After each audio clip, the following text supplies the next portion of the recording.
Hi, welcome to For Flow with Chloe. I've just got in, still wearing the big hairy jacket. My like Apache Yeti look because it's patchy and it's hairy like a Yeti. So today I'm going to pull from the Enchanted for Huxa. Very nice, like earth and water and foresty kind of elements going on in this deck. Dropping the box all over the place. I don't know. We have Venus move into Aquarius. She's broken away from the Capricorn stellium and she's surging forth. All of the other personal planets that are still over in Capricorn are going to be shortly following. So it's going to be after this new moon, which is tomorrow in Capricorn, the first new moon of the year in the glorious cardinal earth sign of Capricorn. Yeah, they're all gonna follow, and they're all gonna have conjunctions with Pluto. There's gonna be some big transformations, revelations, might get a bit electrifying, might be a bit intense for the next 2 weeks. There we go, got a few flip over, one's flown onto the floor. We're going to take that one first. But for now, we are still in Cardinal Earth, and tomorrow we're going to have the new moon. So a lot of intention setting about what it is we want to focus on really in 2026. What's not coming with us? What have we let go of? What's coming through? And the 8 of Earth, all the busy bees that have worked super hard. Look at the networks of roots on these lovely roses. And you know, roses, they are very, very beautiful, but they have their thorns, don't they? And they are quite a hardy plant once they are set in and get going. And so I feel that there is a lot of that Capricorn kind of energy and Capricorn new moon of knowing where we want to put our energy, knowing what we want to invest in, knowing what works for us, like what is it that makes us blossom. What is it we need to have our thorns out to that we don't want to attract? We do want to attract the bees because they are busy and they help us grow. We help the bees, they help us, yada, yada, yada. It's all very harmonious. So there's definitely an energy of what is worth my energy and what is not. Before I say more on that one, let's see what the other 2 cards were that turned over. Interesting. We have the 4 of air. You know, she's on top of the mountain, in the clouds, dreaming away, having a good old rest. The 4 is all this like shedded skin as well, all this shedded snake skin. And I did say about, you know, transformations coming when all these planets move past Pluto and into Aquarius. Also, we are completing still the year of the wood snake in the Chinese zodiac. When we get to February and they celebrate the new year, it'll be the year of the fire horse, the year of the fire horse. So like very passionate, almost wild, like wild, free, passionate new beginning with that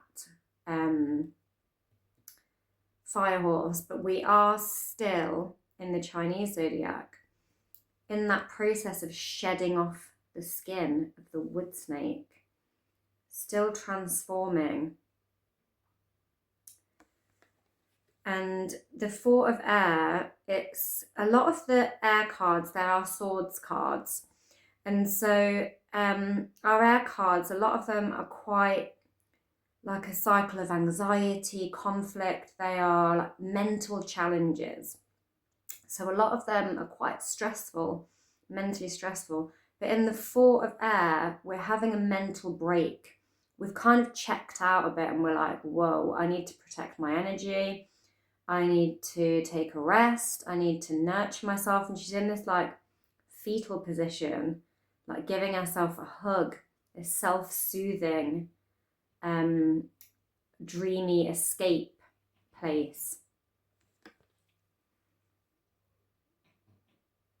With this shedded skin, like she is rebirthing herself almost.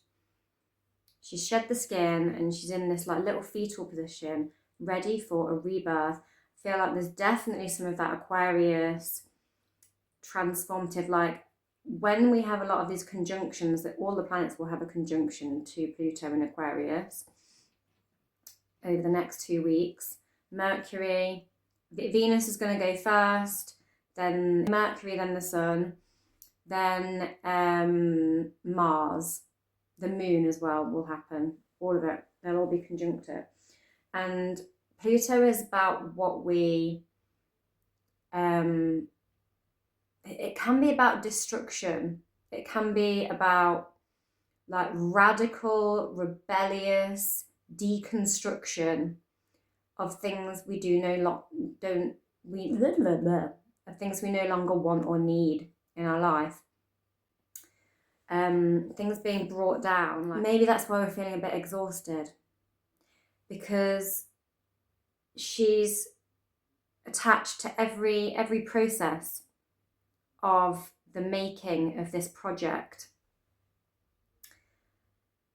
She maybe needs to focus on one part. You know, she's already got her work bees, like doing, you know, like they're maintaining a lot of it. Does she really need to be so invested in all of the other stages? There's like a need to ascend into a mastery. And the fact that she is up on top of this hill, this kind of mountain, we've got what looks like some eyes as well as little like triangles that symbolize air, but also air and swords. You know, like traditionally air is represented by swords, almost like little like ends of knife blades.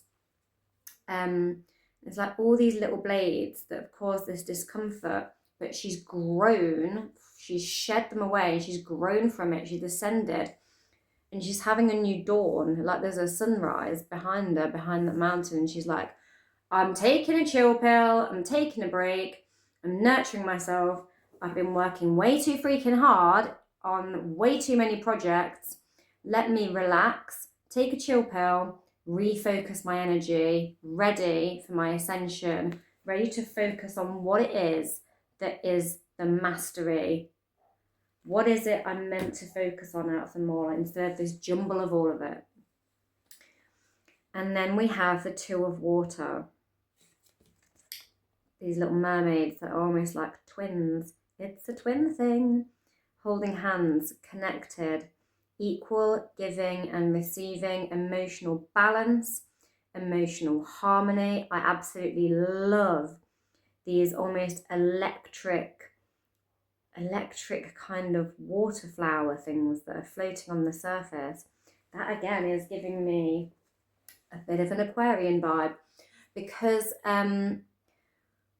whilst Aquarius is the water bearer, so symbolically it's the woman with the vase thing, the big water urn, but they're actually an air sign. They're quite electrical. It's about the currents and the flow and the connectivity and the ripples It's quite an electrifying sign because it has energy of air, which is like a messenger, a communication, but it also has this purification process of water with like a depth. So it's like a cleansing. And this purple kind of electrifying energy on top through the connected pair. They're connected at the tail below, they're connected below the surface. We've got all these ripples flowing off of them with the hair and the water, and all these beautiful purple, like glowing, like they're electrically charged flowers on top.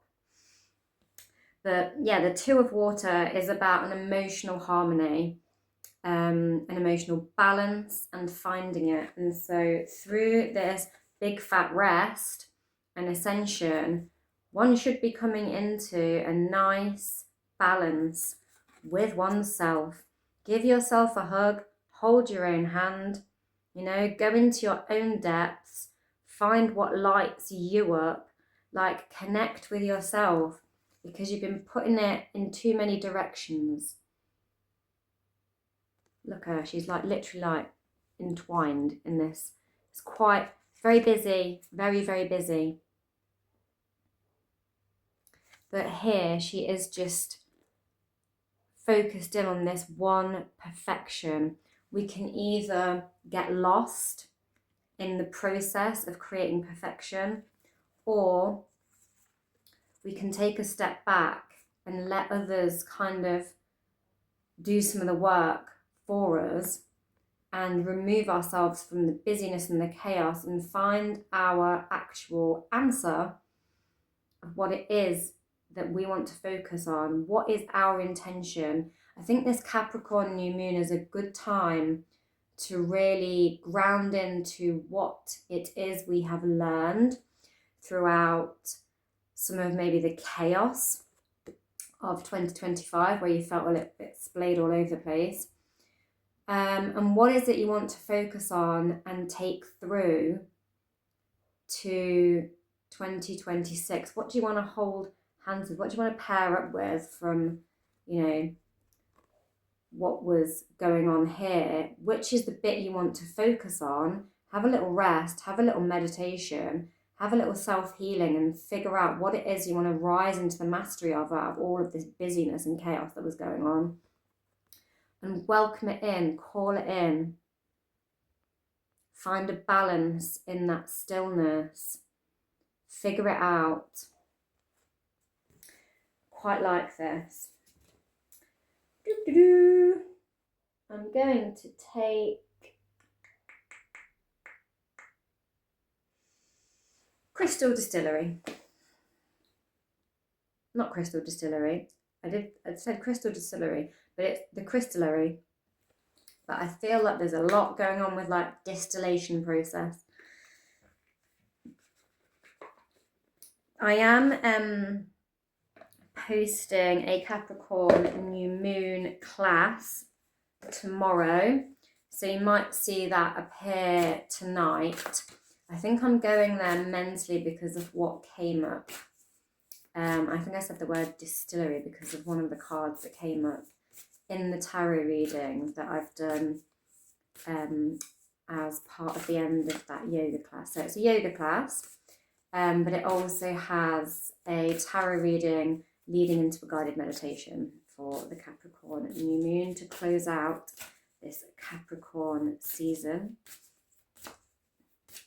I feel the cards that we've pulled so far are very in line with the astrology of that and Venus and the other planets about to make way into Venus. The fact that Venus is a planet of like harmony and balance, moving into like an air sign, like it's about pairing up as well. Like what is it you want to invite in and pair up with? What is the energy you want to give and receive in equality? It can just be within yourself. It doesn't have to be literally pairing up partnership. It can be What do you want to give out and receive back in balance that's going to emotionally balance you? Yeah, and with Venus having moved into Aquarius, I feel like that's very on point.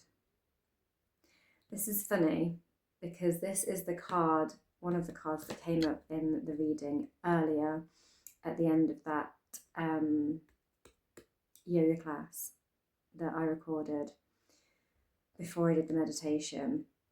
So one of them was salt, and I was talking about dissolving, and that's what made me think of distillation and like the water in that end of the card. Also, Venus is sextiling Neptune, so having a nice harmonious aspect to Neptune, which is a planet very symbolic of water and the depths and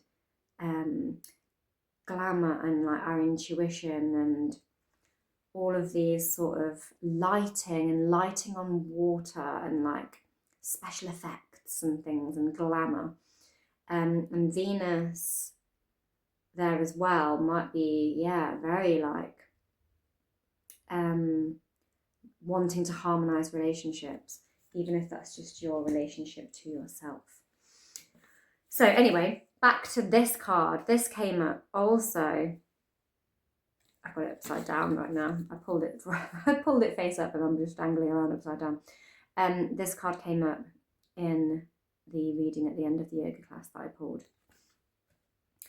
There are worlds within you. Garden quartz. And if you can see on this card, all of those little crystals have got little fossilized plants and things within them. And garden quartz, that's exactly what it is. It's pieces of quartz that have got fossilized parts of small plants in there. And they look like their own sort of biosphere of like their own little universe inside a crystal. Absolutely gorgeous. And so there are worlds within you. And I feel like this ascension card and this rest card, prioritizing yourself and your inner world and what it is you want to invite in to your inner world. What is it you want to express outwardly once you've realized what it is you want to experience internally, world within world? What is it you want to grow and encapsulate inside you? What wisdom is it inside you that wants to be recognized and shared? And that, I feel, is this garden quartz. And that, I feel, is quite the energy of this Capricorn new moon. And then we get another gorgeous one, full of riches, citrine. Got a bit of citrine on my finger there. That golden bad boy there. And yeah, citrine it attracts abundance, wealth, joy, optimism. It's very connected to Jupiter. And it's got this absolutely golden honey kind of ray of sunshine, abundance energy about it. Like, the citrine appears to be floating in bubbles here. It's like little ray of sunshine and that kind of bubble energy, like in your happy little bubble. Gorgeous. So yeah, go and come away from this over busyness by having a good long rest, meditation, to ascend into your wisdom, and go deep as well. Go deep and then let it ripple out of you along the surface and allow the ripples to go out and bounce back at you and receive what you send out. Connect with yourself and connect with your inner worlds and bounce it out like a ray of joy and have it shine back at you as abundance of citrine. And that is the reading, and look out for that Capricorn new moon yoga class as well. Thank you to all your new subscribers, and thank you to your returning subscribers and viewers, and thank you for your nice comments, and have a lovely, lovely rest of your weekend. Have a wonderful new moon tomorrow. I'm just looking out the window at the moment as the sunset and the sky is like very blue with peach and pink fluffy clouds, and so have that kind of day tomorrow. Bye.